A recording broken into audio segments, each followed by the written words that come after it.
Bonjour tout le monde! Déjà le jour 3 de notre super challenge, le calendrier de l'Avent. Alors aujourd'hui, on va faire un petit paysage enneigé et nous allons nous concentrer sur une technique du ciel pastel et des ombres douces sur la neige. Donc pour faire ce ciel pastel, nous allons utiliser la technique du lavis. Donc le lavis, c'est quelque chose de très important à savoir quand on fait de l'aquarelle. Donc on va mouiller tout le ciel.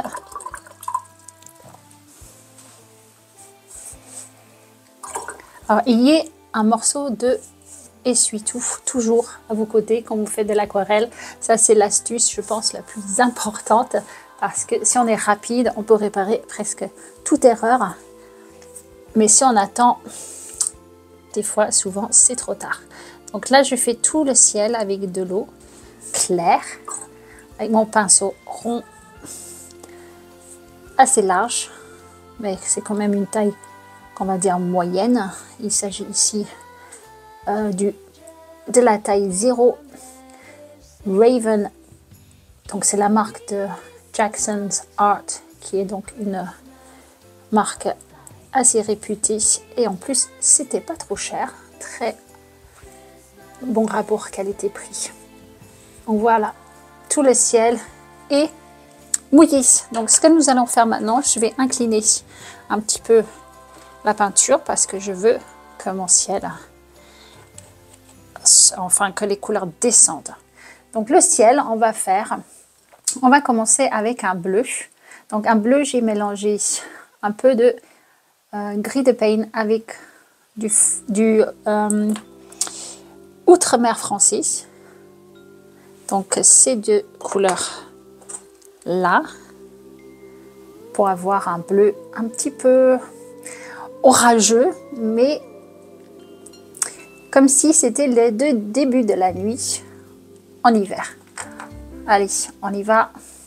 Donc la peinture, elle est de consistance, on va dire, de lait, hein, de lait demi-écrémé. Allez, c'est parti. Donc la technique du lavis, on le met droite, gauche, gauche, droite, de façon uniforme. On essaie de ne pas revenir dessus. Et là, on reprend le bas. Vous voyez, ça coule déjà un petit peu. Donc c'est bon. Donc là, je reprends cette petite gouttière et je descends. Alors, je vais le charger un petit peu plus en haut parce que le ciel, très souvent plus foncé en haut. Donc là par contre il faut le faire quand c'est encore mouillé. Si ça commence à sécher déjà, ça va faire des grosses taches.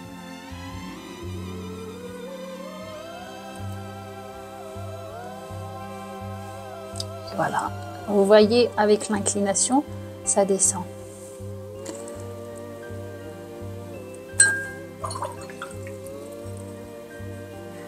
Je vais rincer mon pinceau et on va passer à une couleur rose. Donc bien sûr le rose et le bleu, vous savez que ça fait violet. Je vais essayer à ne pas en mettre trop de pigments au début.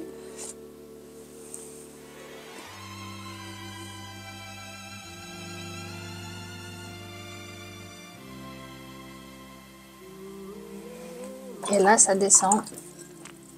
Et en dernier, je vais quand même mettre un petit peu de jaune.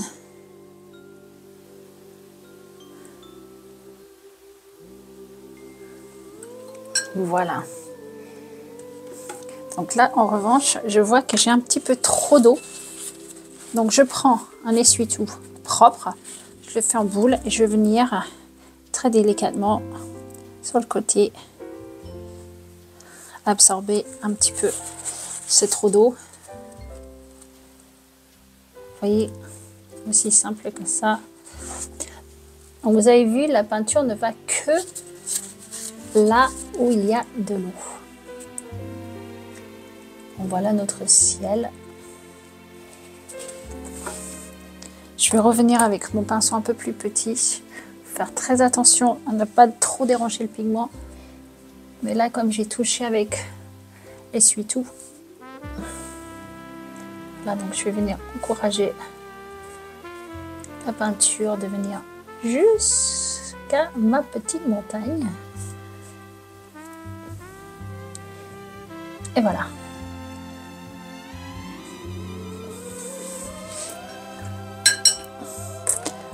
Alors, je prends un morceau d'essuie-tout propre et je vais venir faire des petits nuages.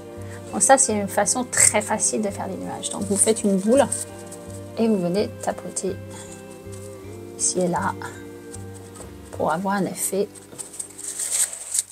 nuage. Là, c'est un petit peu trop régulier. Et voilà. Et là, on va le laisser sécher.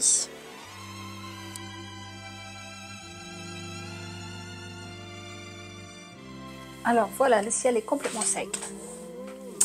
Donc on va pouvoir faire les petits sapins. Pour ça, j'ai pris un petit peu de verre de vessie auquel j'ai mélangé un petit peu de gris de pain. Une toute petite pointe parce que c'est fort comme pigmentation. Donc là, on a une couleur un peu plus foncée, assez liquide. Derrière, les arbres vont être plus clairs en intensité, en pigmentation que les arbres devant. Donc là, je fais un jus assez liquide. Donc c'est la consistance de thé à peu près. Cup of tea. Okay, donc là, je vais les peindre, les sapins. C'est pas très réaliste parce que j'ai fait des triangles, mais le but, c'est de faire des jolies peintures sans se prendre la tête. On cherche pas du tout la perfection, on cherche le plaisir.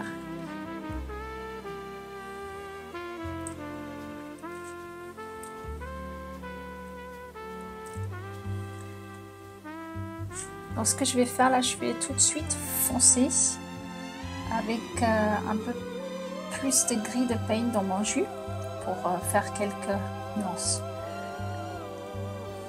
Donc, juste pour varier un petit peu, surtout vers le bas, ça va être plus foncé.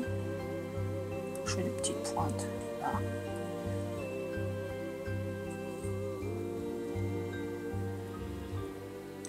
Ouais, c'est assez petit, donc ça c'est difficile à faire. Assez difficile à contrôler.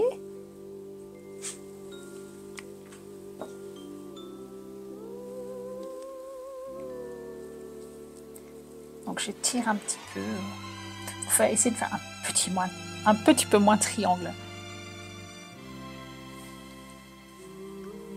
Mais bon, il ne faut pas ajouter des détails, tout ce qui est à l'arrière-plan comme ça, au loin.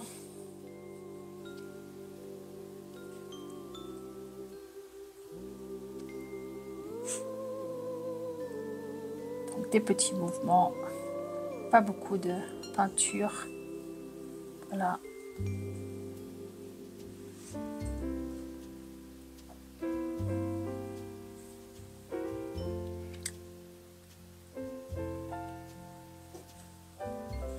On va faire les sapins au milieu maintenant. Ah, j'aurais peut-être dû enlever les traits. Ouais. Mince, j'ai oublié de faire ça. On va le faire tout de suite. Parce que dès qu'on a mis la peinture, on ne peut pas les enlever. Et comme là, c'est de la neige, je ne pourrais pas les enlever. J'aurais dû faire ça avant. Bon, c'est pas grave. Dans la ligne de derrière, c'est derrière. Après, il y a des gens qui aiment bien voir le graphite pour certains styles, ça peut être pas mal. Mais ici, c'est pas trop le but. Donc là, je fais les sapins au milieu. J'essaie de garder quelques petits trous pour faire de la neige en utilisant le blanc du papier. Mais c'est pas évident parce que c'est tout petit. Donc c'est un trait, j'ai fait 3 traits en fait, comme un Z. Pour faire les 3 montagnes, c'est très simple. Oh, là, je vais ajouter un autre petit arbre ici. Allez, un petit groupement de sapins au milieu. Et on va passer on va ajouter un petit peu plus de Payne's Grey en fait, parce que c'est plus pâle que les arbres derrière et normalement c'est censé être un peu plus foncé. Voilà, ça varie un peu les nuances.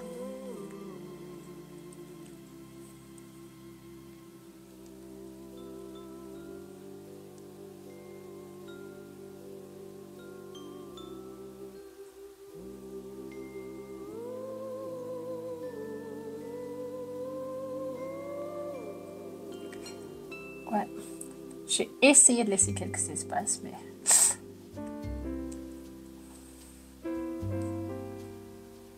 on peut ajouter de la neige après, avec un peu de gouache ou un stylo d'encre. Je pense que c'est ce qu'on va faire. On va faire les plus grands.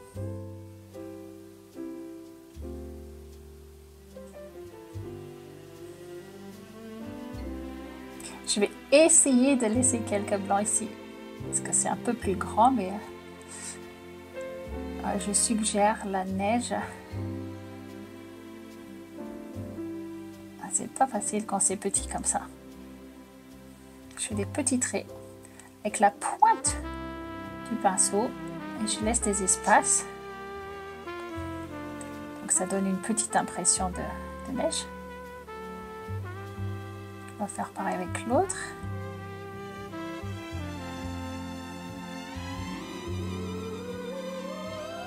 C'est vraiment la pointe qu'on utilise. Donc je touche à peine la feuille en fait. Des petits traits partout. C'est qu'une couleur donc ça fait un peu plat. Donc on va foncer aussi pour ajouter une autre nuance. Mais là ça va être encore plus difficile de réserver le blanc. On va faire ce qu'on peut, mais là pour éviter le blanc, bon, on fait ce qu'on veut. Donc je fais en bas. J'essaie de ne pas toucher le blanc.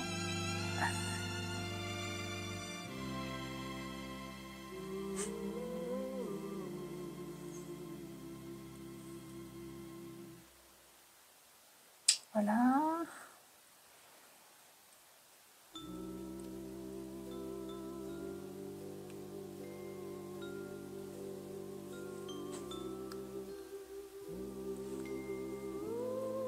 Je vais foncer un peu plus vers le bas, là où il y a vraiment beaucoup moins de lumière.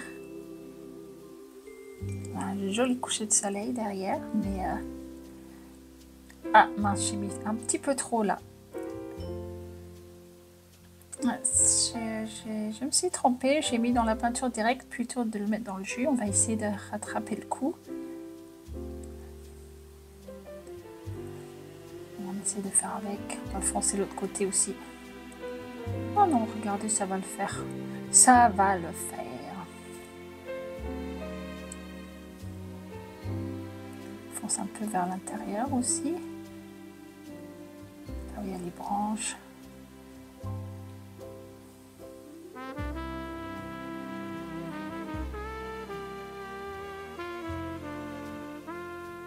Voilà.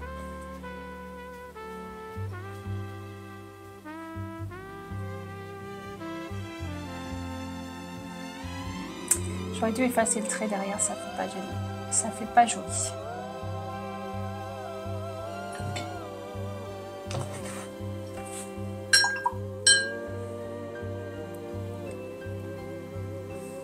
Bon, je vais essayer d'ajouter un petit peu de pigmentation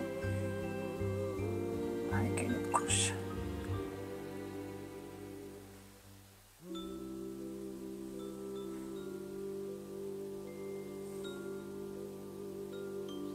Il faut que je touche celle-là aussi parce que elles vont faire fade par rapport aux autres.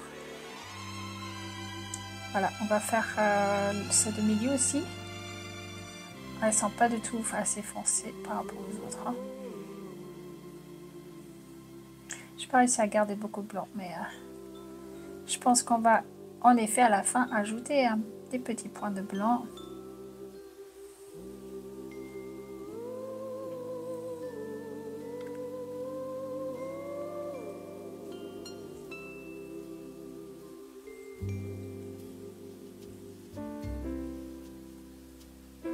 En général, là où elles se touchent entre elles, c'est un peu plus foncé. parce qu'il y a moins d'ombre, plus d'ombre, pardon.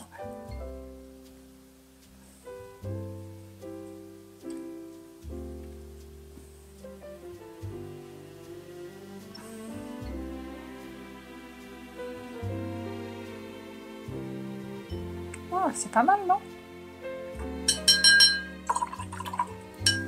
Ok.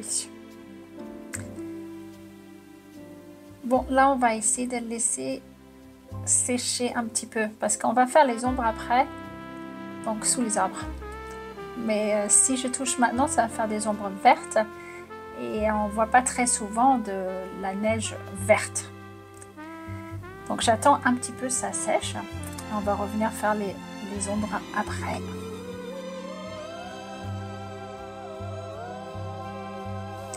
Bon, c'est pas complètement sec, mais c'est assez sec pour pouvoir faire les ombres. Donc je vais prendre du bleu. Donc ici c'est du bleu cérulien chrome.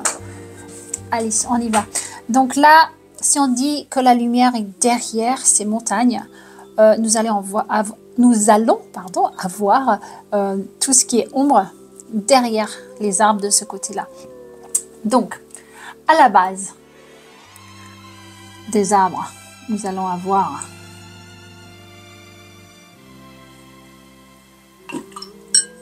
l'ombre comme ceci, tout au long, comme ceci. Et je rince mon pinceau, je l'essuie un tout petit peu pour pas qu'il y ait trop d'eau et je viens tirer cette ombre légèrement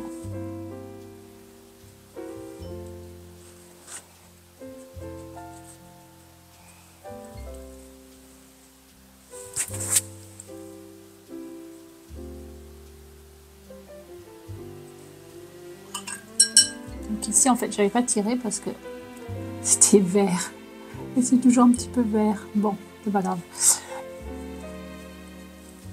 Parce que j'avais un petit peu trop tiré sur les arbres, c'était pas trop sec. Voilà, donc là avec la toute pointe de mon pinceau, je vais quand même tracer très délicatement cette petite pente là.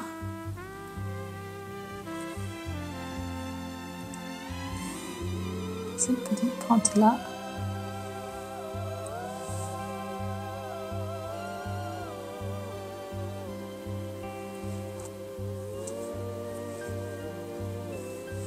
Et derrière,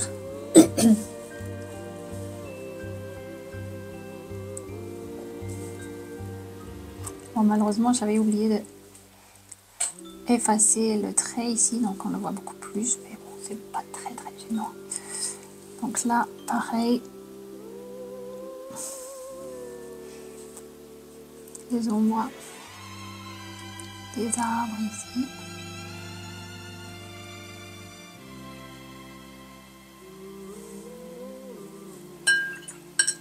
Très clair. Là, j'ajoute beaucoup d'eau pour faire un petit peu ici et là. Pour montrer que la neige, elle n'est pas toute plate, hein. Il y a du relief.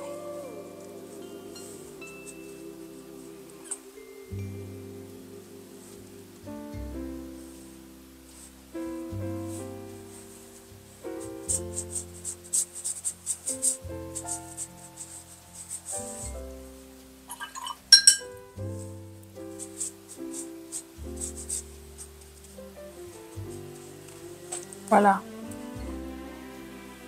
C'est peut-être un petit peu trop droit. Voilà.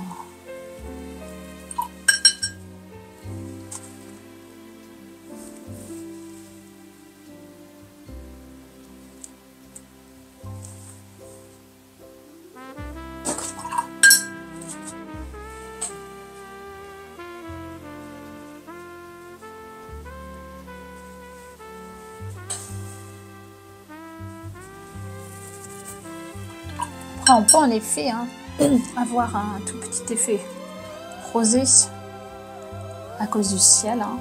On va tenter.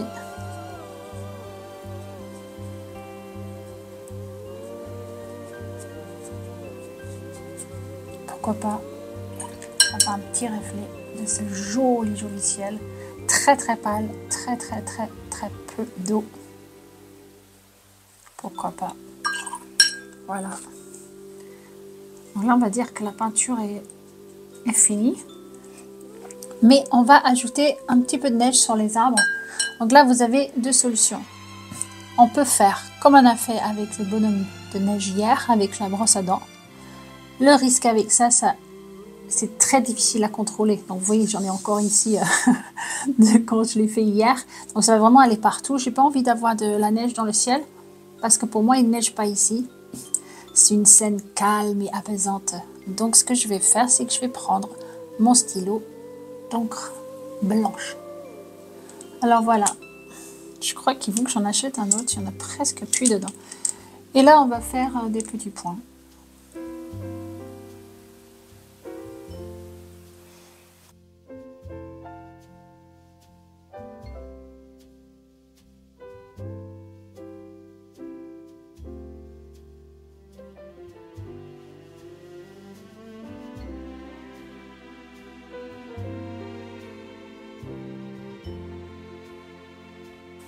Et voilà. À demain pour le jour 4. Ah non. En fait, il faut que j'enlève. Il faut que j'enlève le ruban. J'ai toujours dit que c'était mon moment le préféré, mon moment préféré. Parce que... vous savez déjà pourquoi. Je vous le dis à chaque fois. Mais ça ajoute vraiment quelque chose. Là, vous voyez, on voit que c'est du bon papier parce que ça déchire pas du tout. Il n'y a aucune trace du papier sur mes petites bandes. D'ailleurs, en ce moment, il y a mon papier préféré. Donc, celui-là, qui est le Saunders Waterford, qui est en promotion sur Amazon. J'ai mis le lien en bas. Donc, c'est un papier aussi bien, voire mieux qu'Arches. Personnellement, je préfère pour faire mes portraits avec ce papier-là. Et ça reste moins cher qu'Arches. Donc, c'est intéressant. Voilà notre petit paysage enneigé.